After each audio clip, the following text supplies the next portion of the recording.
Eu quero compartilhar um pouquinho sobre isso com você. Nós estamos falando sobre família esse mês. Eu queria falar sobre uma ordem que Neemias deu para as famílias que estavam defendendo suas casas e estabelecendo os muros de Jerusalém. Pode colocar para nós, Léo, nosso primeiro texto, Neemias 4, verso 13, né, que fala sobre isso. Vamos projetar para a gente ler aqui, fica mais fácil. Neemias 4, 13. Coloquei o povo por famílias, defendendo os lugares baixos e lugares abertos. São duas áreas na família que ela está muito exposta, nas regiões mais baixas da história da família. Onde estão seus problemas, onde estão suas lutas, seus segredos, suas doenças, seus medos, né? E nas partes abertas, onde nós temos que conviver com o que está lá fora, com o que está lá fora aqui dentro, está aberto. Não tem como evitar, né, Marcinho? Não tem como evitar. Aí ele fala, então nós vamos proteger por trás da muralha. Nós temos uma muralha nos protegendo, amém, queridos? Né? Os que confiam no Senhor são como os muros de Sião, que não se abalam. E ele fala, eu vou colocar na mão de vocês duas coisas: espadas e lanças. E também arcos, mas o arco eu vou deixar para outro dia. Arco e escudo também eram muito importantes. Mas eu queria falar, Serginho, sobre espadas e lanças. Espadas e lanças. E eu vou precisar de conversar em duas etapas, Rose, sabe por quê? Porque hoje eu vou falar quando as lanças vêm, e semana que vem quando as lanças vão. Tá? Mas eu preciso que você entenda bem o que seria espada e o que seria lança. A espada é quando você está vivendo um momento na sua vida em que o combate está muito próximo. E você tem que resolver rapidamente, tem que resolver agora. O inimigo está próximo de você. Está entendendo isso aí? Então vai existir uma espada. A espada para essa luta próxima. Eu tenho pouco espaço de atuação, sabe, Marco? Eu tenho pouca mobilidade. Entendeu? Então eu tenho que ficar ali, rapidamente tenho que resolver. Então amanhã de manhã eu tenho algo para resolver, eu tenho um embate agora, eu tenho uma decisão que está em cima, eu tenho um inimigo que está com a sua espada próxima de mim, então eu preciso estar com a minha espada pronta para guerrear. Não é isso que eu queria falar, eu queria falar sobre lança. A lança é quando você tem um espaço maior e quando é uma decisão que ela não é próxima, mas ela é muito importante. São situações que a lança tinha esse propósito. É você vencer o inimigo o mais longe possível de você mesmo. É você ter um espaço útil para você decidir, para você se posicionar, para você ter tempo para fazer isso, ter condição de fazer isso, ter calma para fazer isso. Está entendendo a diferença da lança? Não é? Mas às vezes também, você olha o inimigo com essa calma vindo na sua direção. Você vê situações que elas estão presentes, não são tão próximas, mas elas são reais, são ameaças reais, e ela, apesar do espaçozinho que aparentemente nós temos, aquela lança é uma ameaça para nós. Deu para entender a diferença, gente? Hein? Eu espero que você que está na internet também tenha entendido. Então, espada para essa luta próxima.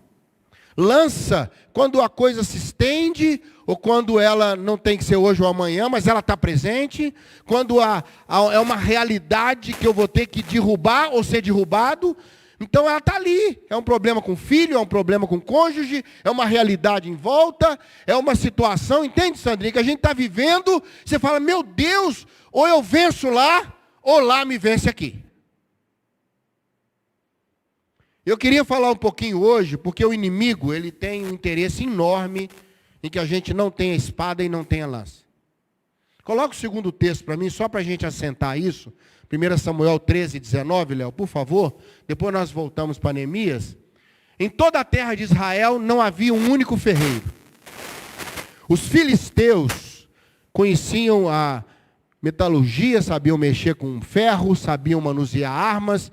Eles tinham essa condição, e eles não passaram esse ensino para Israel, não deixavam, por uma razão simples.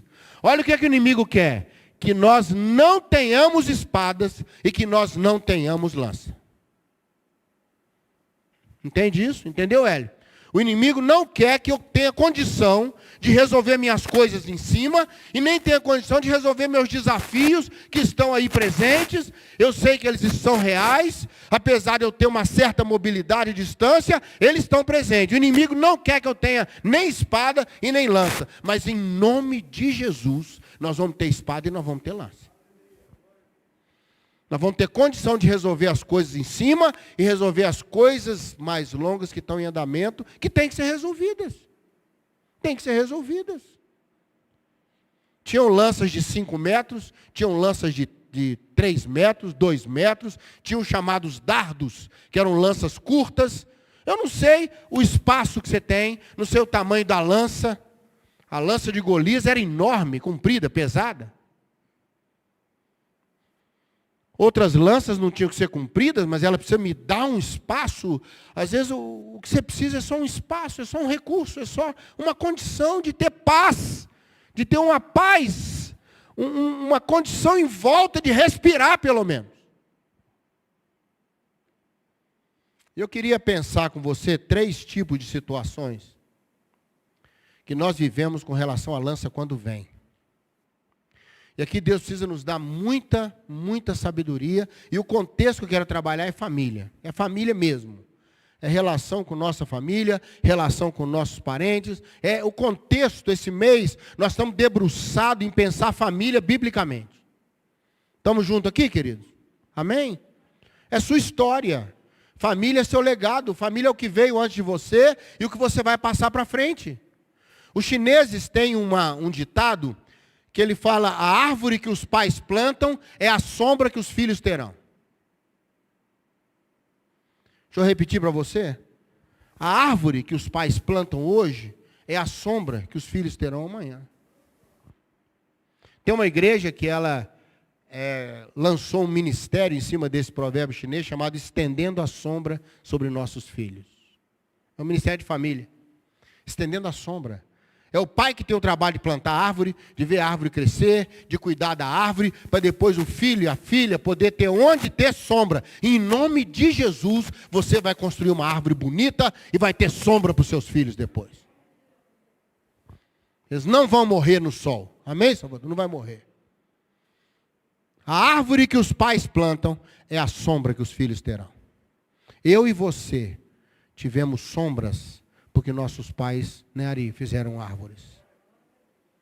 Árvores.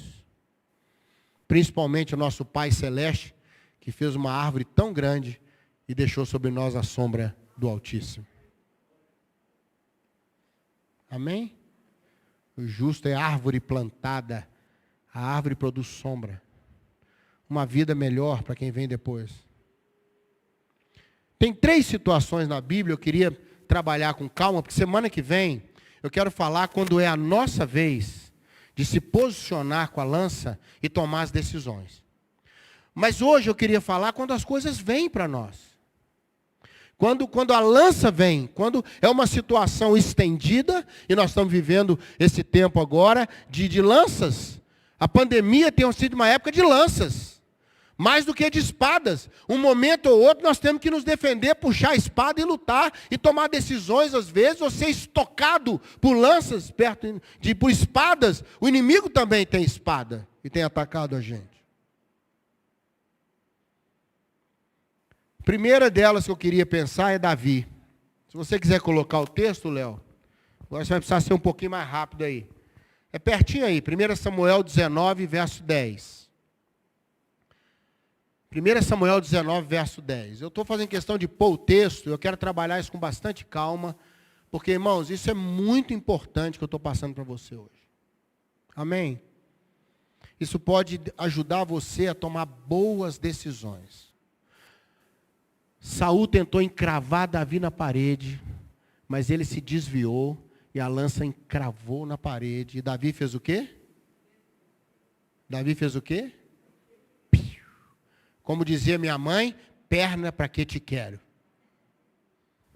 Mandou a perna. Minha mãe falava, mandou a perna.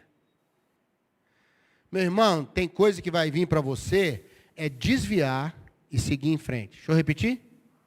Desviar e seguir em frente. Não tem conversa.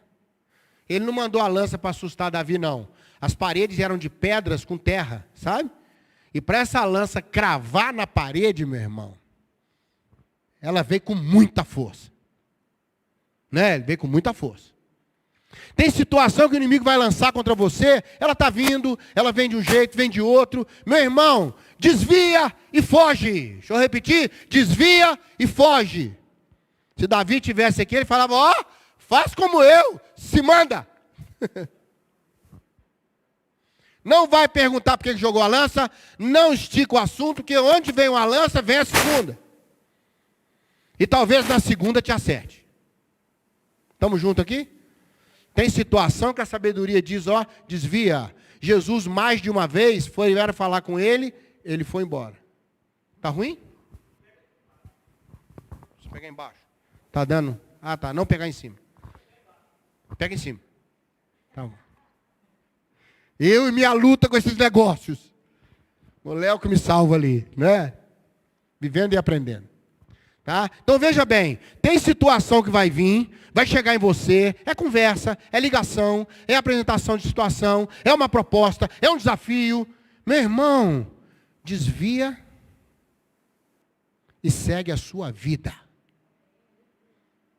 Está entendendo o que eu estou falando ou não? Se quiser eu falo mais claro ainda. Né? Davi me ensina que tem lanças que nós temos que fugir delas. Segunda situação que eu quero passar para você, e o Espírito Santo vai te dar muita condição de viver isso que eu vou falar agora. E agora eu quero o exemplo de Benaia. Benaia era um homem que era dos valentes de Davi, não chegou a ser dos... Davi tinha 33 heróis, chamados heróis. Não é? 3 se destacaram, e logo depois destacou Benaia. Eles faziam parte dos 600 valentes de Davi, mas eram homens com história, com legado, com... Sabe, homens que teve um que com a lança dele, Absaí, vou falar sobre ele semana que vem, matou 300 com a lança dele. Tá? Então põe um gostinho para semana que vem. Roda a lança, meu irmão. Tem hora que tem que pegar e... Não é conversar, não. Né? Mas sabe, Benaia se destacou, se tornou chefe da guarda pessoal de Davi. Era o chefe da guarda pessoal de Davi. Ele guardava a integridade do rei. Ele e seus guerreiros, Davi estava numa batalha e eles cuidavam do rei.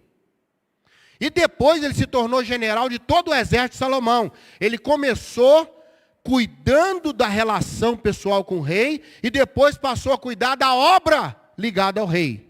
Pensa sobre isso depois. Antes de Deus colocar você sobre as coisas do reino, Deus quer que você esteja numa relação forte com Ele como pessoa. Amém? Você tem que conhecer o rei, para depois cuidar das coisas do rei. Com Salomão, ele cuidava do exército de Salomão. Ele era um homem responsável, mas antes ele foi responsável com a pessoa de Davi. A única coisa que Deus requer dos seus ministros, está escrito lá em Coríntios, é que sejam fiéis. Não é que sejam vitoriosos, tenham sucesso, sejam poderosos. Como nós erramos nisso? A gente quer ser conhecido, quer ter ministério maravilhoso, e Deus não está olhando nada disso. Deus quer olhar para ver se você é fiel no pouco, e Ele pode colocar você com muitas coisas. Fiel no pouco é desde um abraço, uma atenção, um carinho, cuidar, amar.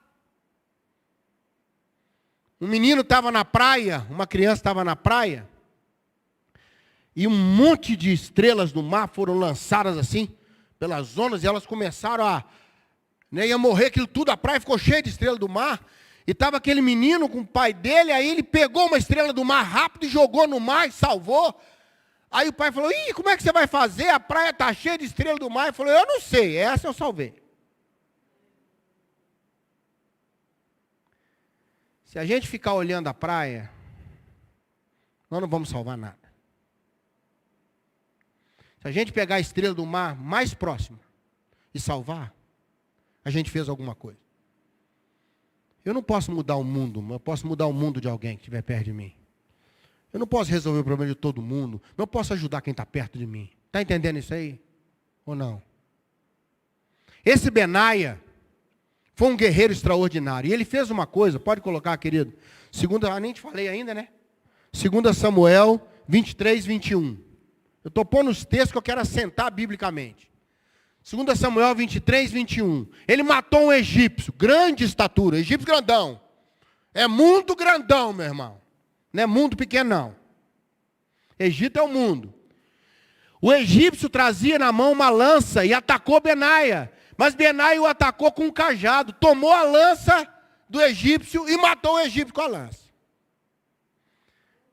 Tem situação, meu irmão, que é partir para cima com o que você tem e fazer com que aquilo que o inimigo começou para te destruir termine como vitória sua sobre esse mesmo inimigo. Eu vou chamar aqui, não é desviar da lança, não. Reciclar a lança. Amém? É Deus te usar para você falar, olha, essa situação vinha contra mim, mas Deus me deu força, Deus me deu graça, eu usei o cajado com sabedoria, Deus me deu habilidade, Deus me deu estratégia, Deus me deu força, e eu inverti a situação, em vez do inimigo me derrotar, o inimigo foi derrotado. Recebe isso aí ou não? Você começa perdendo e termina ganhando. É simples assim. Você vira o primeiro para o segundo tempo tomando de 2-0 e termina o jogo ganhando de 4-2. Segundo tempo você vai para cima e faz gol um atrás do outro e Deus vai te dar uma habilidade. Eu não sei como, não sei o que seria essa habilidade, não sei se é o silêncio de ouro ou se é a palavra maravilhosa. Né, pastor? Eu não sei. Uma coisa eu sei, Deus vai te dar, meu irmão, uma unção, uma graça, uma sabedoria, uma condição, e você vai pegar o que vinha contra você, manusear aquilo com extrema sabedoria, inverter o caminho, e em vez de você ser destruído, você vai ser mais do que vencedor.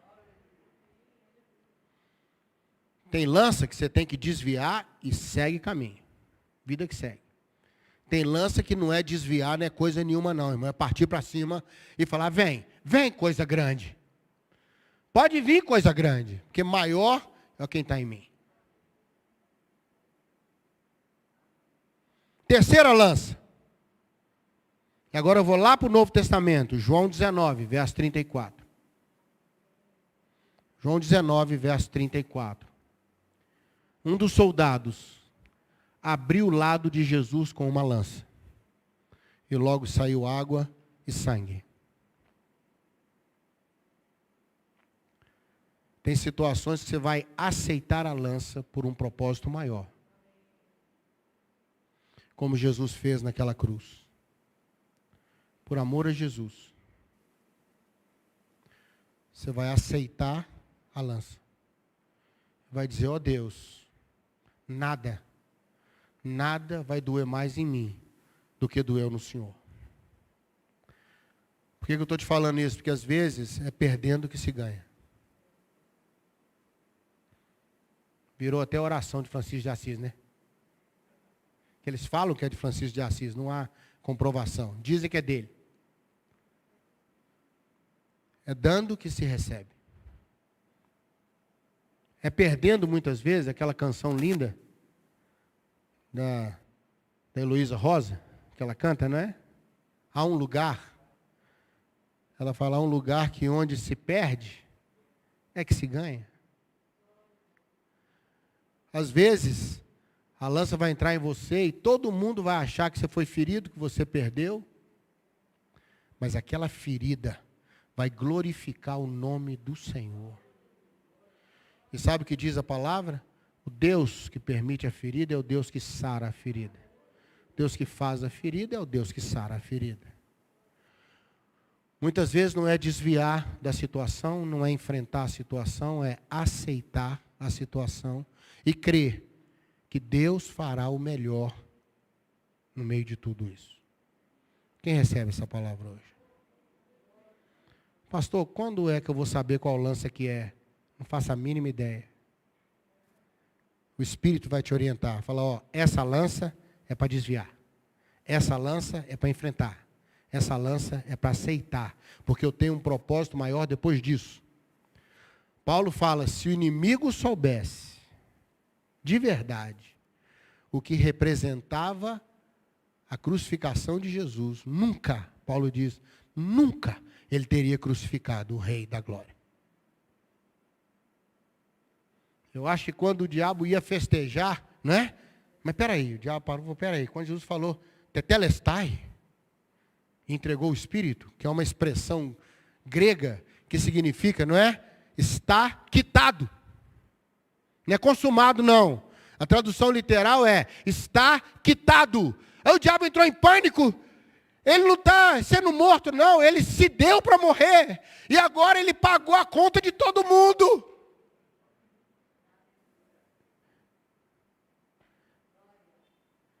Como? Paulo fala, como, quando eu vou pagar o amor? Que amor é esse?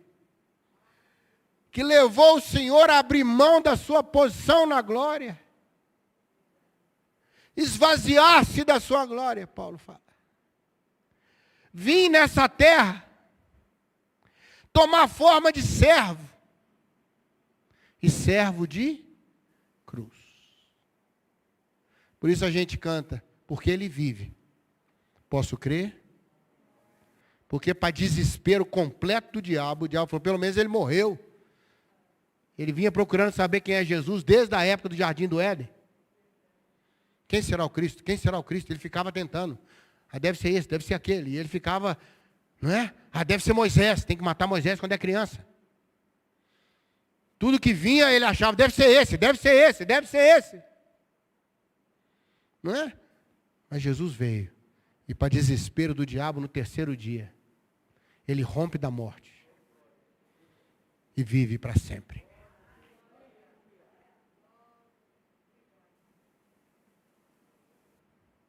O que o inimigo quer é que nós não tenhamos lanças nem espada. Mas Neemias diz que toda família deve ter sua espada e deve ter sua lança. E na proteção da muralha, que nós estamos protegidos pelo Senhor, nós vamos defender nossa família com extrema sabedoria. Amém? Vamos orar? Semana que vem, a conversa é inversa. Quando eu tenho que atacar com a lança, quando eu devo me posicionar com situações um pouco mais estendidas. Amém? Por isso que eu quis ir com calma, eu quero plantar isso no seu coração. Porque são mais 3 pontos, né? Agora, eu não quero na correria não, né, pastor? A gente vai com calma. Temos tempo. Se Jesus não voltar até a próxima reunião. Se ele voltar, na 4ª nuvem, eu conto para você. A gente encontra na 4ª nuvem e eu vou contar para você o restante da mensagem. Gostou, né, Mariana? Eu e minha 4ª nuvem. Pai, muito obrigado. Porque a tua palavra nos ensina, nos orienta. E agora nós dependemos inteiramente do teu Espírito para discernir como agir com as lanças que vêm na nossa direção. Seja por palavras, por ações, por atitudes, por intenções. São várias lanças. O salmista diz que a boca dos inimigos são como lanças. Seus dentes são como lanças que nos atacam. Ó Deus, estamos expostos a esse ataque de longa distância. Não há segurança para um ataque de lança, mas há discernimento e há livramento. Que o Senhor nos dê sabedoria para não enfrentar a lança da qual devíamos fugir, para não aceitar a lança que devíamos enfrentar. Dá-nos graça, dá-nos sabedoria, dá-nos vitória. Muito obrigado, Senhor. Muito obrigado por Davi, por Benaia, por Jesus, por tudo que nos ensinam como agir diante das lanças que vêm contra nós. No nome de Jesus. Amém.